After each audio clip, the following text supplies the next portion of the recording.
Questa sera ho incrociato un argomento molto interessante. Si trattava della differenza tra l'alta fedeltà assoluta e la cosiddetta MiFi.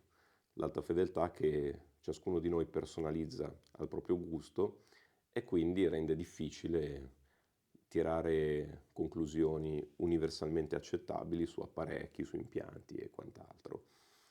Io ho un'opinione che va un po' oltre questa semplificazione tra esiste l'assoluto o esiste solo il relativo. Io credo che esista, anzi ne sono sicuro perché il ragionamento per arrivarci è del tutto oggettivo, sono sicuro che esista un'alta fedeltà perfettamente oggettiva e, nonostante ciò, si possa all'interno del suono del proprio sistema avere la libertà di personalizzare alcune delle sue peculiarità secondo le nostre preferenze, siccome la coperta in qualsiasi tipo di impianto hi-fi è corta da qualche parte. Il tutto non si può avere.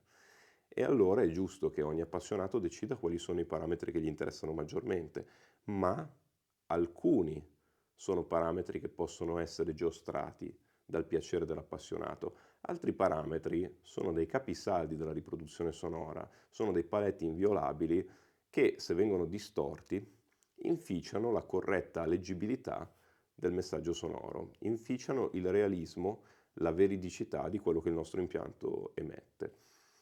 Abbiamo dei parametri che sono complementari alla veridicità del messaggio sonoro. Sono parametri che possono entusiasmare, sono dei parametri che rendono l'impianto anche più adatto magari ad alcuni generi piuttosto che ad altri, ma di questi parametri non si ha il giusto e lo sbagliato, se ne può mettere di più o di meno, se ne può indicare una quantità.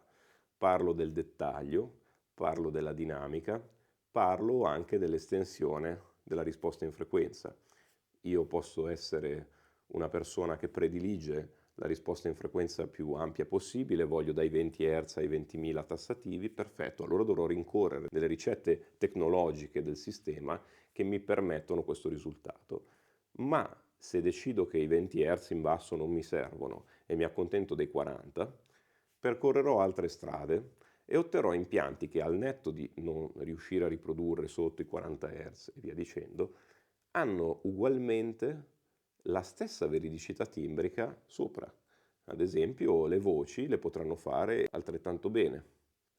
Posso parlare anche del dettaglio. Io posso volere essere un appassionatissimo del dettaglio più incredibile, dove sento i suoni più reconditi all'interno delle registrazioni, oppure posso anche fregarmene e andare con meno.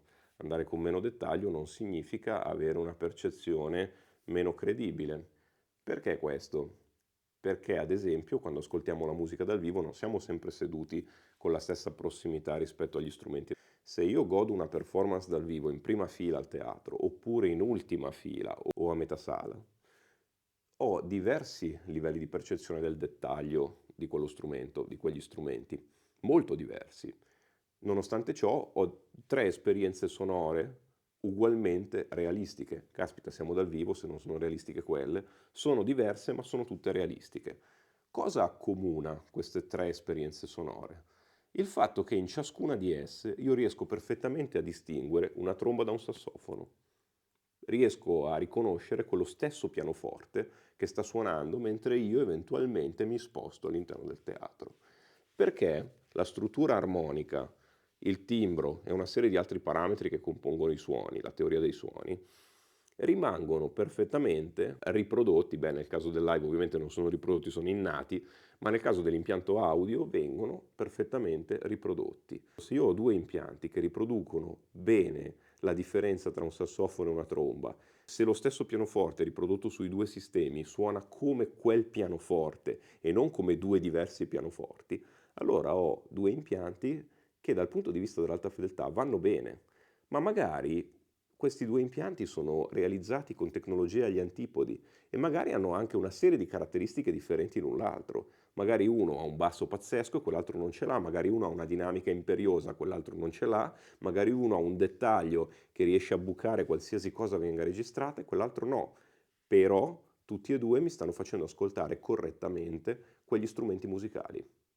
Allora, questo è il confine invalicabile per cui poi persone di una certa esperienza che si incontrano ma che hanno impianti radicalmente diversi possono concordare su come va riprodotto un certo disco, possono concordare sulla bontà di quello che ascoltano in giro, nonostante siano abituati diversamente in casa propria, diversamente su alcune cose, ma non su quelle fondanti. Ho amici che possiedono impianti radicalmente diversi da questo, ma quando ci sediamo davanti al mio impianto, del mio impianto abbiamo la stessa opinione, quando ci sediamo davanti al loro impianto, del loro impianto abbiamo la stessa opinione.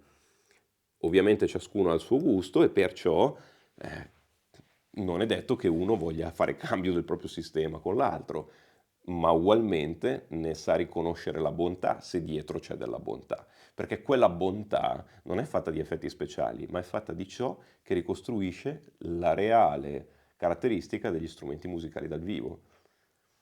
Ci sono degli ingredienti essenziali per poter fare queste ricette con questo risultato. Bisogna conoscere la musica dal vivo, bisogna conoscere gli strumenti. Uno può essere appassionato di musica, andare a frequentare un sacco di concerti, uno può essere musicista e avere sempre tra le mani una chitarra, un pianoforte, una batteria. Ci sono vari modi per essere vicini ai suoni. È importante che non si stia sempre e solo arroccati tra le mura domestiche senza strumenti musicali ad ascoltare solamente impianti hi-fi, perché se si continuano ad ascoltare dischi e dischi e dischi, può essere difficile togliersi dalla suefazione di quello che nell'hi-fi poi diventa effetto speciale, specialmente per come sono fatte certe registrazioni che tendono a spettacolarizzare in maniera innaturale certi suoni e quindi diventano grasso che cola per quelle fantasie audiofile di impianti che tutto fanno fuorché riprodurre la musica. Fanno degli effetti speciali incredibili che dal vivo non esistono, ma poi peccano nel darti il corpo dello strumento. È pieno di impianti in giro che riproducono le chitarre solo dalle corde, ma tu la cassa armonica di quella chitarra non la senti. E gli audiofili tante volte purtroppo non se ne accorgono e si mettono lì in 10 a fare 10 disamine su quanto quella corda, quel pizzicato, quel sia fantastico. Senti che dettaglio, senti com'è elettrico nell'orecchio. Ma ti stai perdendo un pezzo di musica, non ne sei consapevole perché è un pezzo che non la ascolti, la musica, dal vivo.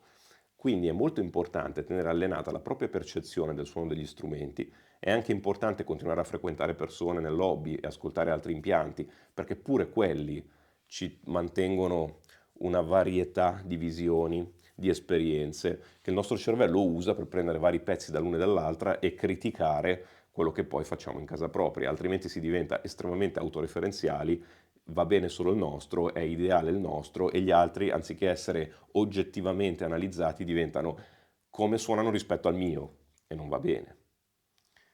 A meno che io non abbia la perfezione, ma nessuno ha la perfezione e quindi è molto difficile che questo sia credibile e realistico. Quindi, tornando al punto, la MiFi e l'Hi-Fi. Esistono dei parametri per cui si debba parlare di alta fedeltà e da cui non si possa uscire perché l'alta fedeltà sia rispettata. Poi esistono tante altre caratteristiche di un impianto hi-fi dove ci si può sbizzarrire per tirare quella fatidica coperta sempre corta più da una parte o più da un'altra del proprio godimento. Se io non ascolto le gran casse perché non fanno parte del repertorio della mia musica preferita, posso rinunciare a un certo tipo di estensione e di potenza del basso dei diffusori, naturalmente. Se io non sono un grande fan del dettaglio perché le mie esperienze a concerto le vivo sempre in fondo al teatro, a me del micro dettaglio più assurdo di entrare, come fanno anche certe registrazioni con il microfono a condensatore schiaffato qui davanti al cantante, di entrare nella gola del cantante e sentire quei suoni umidicci della bocca del cantante, a me non me ne frega nulla perché dal vivo non sento mai questa roba, sento la sua bella voce, sento altre cose. Quindi a seconda di come sono scolpito nella mia esperienza live, poi voglio ritrovare nell'impianto le peculiarità che me la fanno riconoscere. Ma ci sono delle cose da cui non posso e non devo scappare. Il mio impianto deve suonare i sassofoni come i sassofoni, le trombe come le trombe e quel tipo di pianoforte deve sempre suonare come quel tipo di pianoforte. Solo così posso parlare di alta fedeltà e di varietà di interpretazioni bellissime che l'alta fedeltà ci può dare senza uscire dal seminato e senza andare in una direzione che sta suonando semplicemente sbagliata.